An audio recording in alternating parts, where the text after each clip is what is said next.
country right now, actually in the middle of the state where I grew up, around cows and fields and things. And then I moved to Detroit later and met my husband, who is a Detroit native. But what, you might wonder, am I doing in the middle of the state? Well, there's two things. First of all, we get a call from Jackson, Michigan, from a jail on, what was it, Lucy? Thursday, Friday, something like that. And it was one of our most trusted, best workers who has our company van. It's really just a van to drive around town. It's not like meant for distances. Open intox, meaning that he took our van and he drove to Jackson, Michigan with probably beer open and was driving with it. I said, no, what? And our van was in the impound and he was in jail. And he's still there. It's been a weekend now. So when my husband called the impound lot, it was late Friday at the end of the workday, and he called and he said, I need to come get the van. How much is it? And they charge by day. And they said, oh, hold on a second. Oh, yeah, that's not drivable. I don't know why. I'll call you back. So it went all weekend where we never got a call back. And we were like, what did he do to the van? And so we finally did get a hold of them, and it is drivable. So I drove my husband to Jackson and dropped him off, and Lucy and I are on our way to Michigan State because it is winter break for Lucy, and her friend Genevieve is in the back. And I am going to the Capitol, which is in Lansing, Michigan, which in Michigan is right there in the middle of the state. Oh, don't want to drive off the road. So I'm excited about today because this is a new thing for me. I'm on the board of Real Estate Investors Association in Oakland, meaning Oakland County, not Oakland, California. And one of the things that our board does is it represents landlords in Congress. And one of our board members, Peter, does the representation for our association. And I've been begging Peter to go along. I wanted to see what it's like. And so this time he told me when it is. I think he's been forgetting to tell me. So this time I'm going, and we're meeting at Corral and Associates. And I don't really know what I'm doing, what it is, besides some kind of lobbying thing.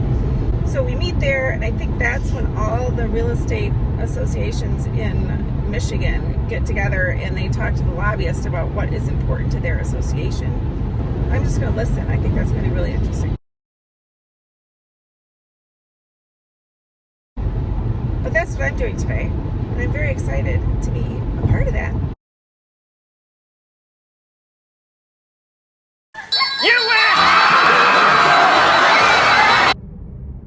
I am driving now to the Capitol. I'm so excited. Can you see it up there? I'm so excited. It's like I'm in Washington, D.C., but I'm in Lansing, Michigan, the capital of the state. I'm getting closer. So I did the whole event today. I'll tell you about it later because I have a car full of hungry girls. We're going to go get some snacks. Here's Molly, who's now a student at MSU. Hi. And Genevieve, who's in all my videos somehow. And then there's Lucy.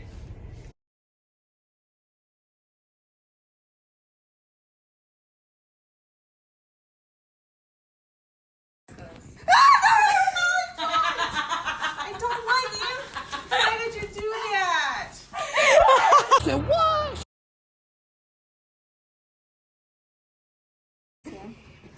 So I visited my daughter at MSU, and lo and behold, I have my first grandson. And his name is, Molly, say his name. Norman Piaget de Brulé. Yes. Norman's cute. Isn't he so cute? You're holding him so cruel. Am I?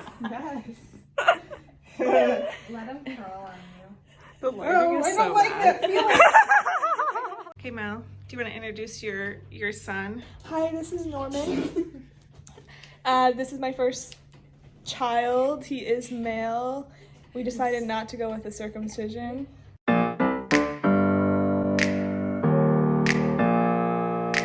Open up the champagne, pop.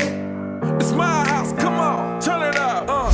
Hear a knock on the door and the night begins.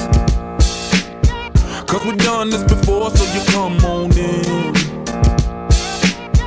Make yourself at my home, tell me where you been. Look at his butt. It's really cute. Wait, should we try?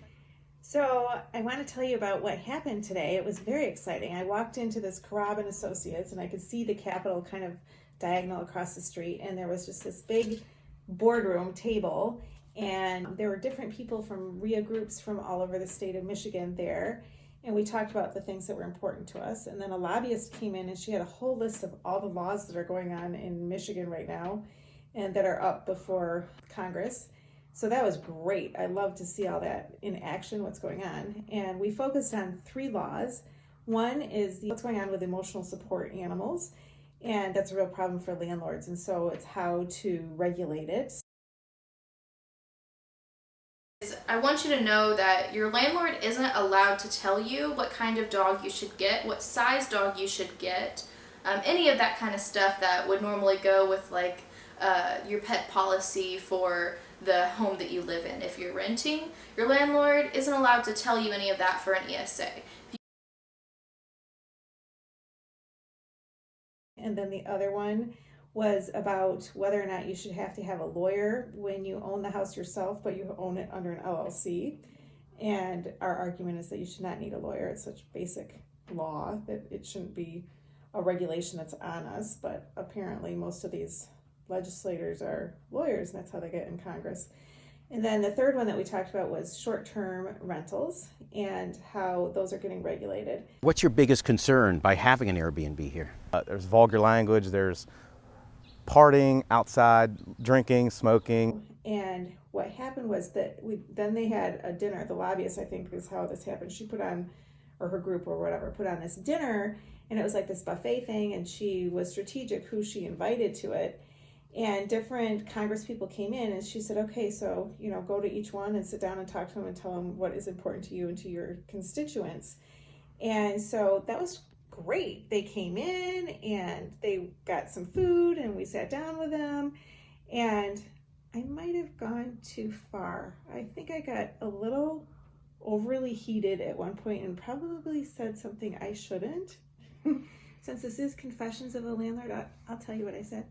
So we were talking about the LLC thing, and when I first started as a landlord, I used to represent myself just fine, and I didn't know that you had to have a lawyer when you're own the houses in an LLC, and I got found out. Oh, please. When the judge looked and she said, ma'am, do you own this? Is this your LLC? Yes. And she said, well, then you have to have a lawyer, and I thought it was really ridiculous, but it was nice of her. She called a lawyer that was around and brought him in, but then I had to pay him money, and I thought, same outcome. This is basic. Why did I have to pay him money? So that was something in my past that kind of triggered me as we were talking. And the other person from the other RIA, he was doing a really great job saying why it's so unnecessary and it's clogging up the courts, and it's even costs tenants more money that we have to have lawyers because then the legal fees and all that. But I said, wait a minute, are you guys all lawyers? And they're all like, yeah. And so they're very against us doing it, on our own. And I said, well, don't you think some of this is about your ego, that we just don't really need you? And everyone kind of froze for a minute, and then they kind of laughed nervously, and I thought, I guess I went a little too far. Probably shouldn't have said that. But then after the Congress people left, it was so fantastic that I got to talk to all these other people from all these other RIAs, and I learned so much, and it was so interesting that I absolutely loved it. And I want to go back every time, and I'm going to get myself on the mailing list, and I got a bunch of business cards, and I have a bunch of contacts now of even more experts in the state of Michigan on all the stuff that I do and I love. So I would say today was a really great day. I loved it.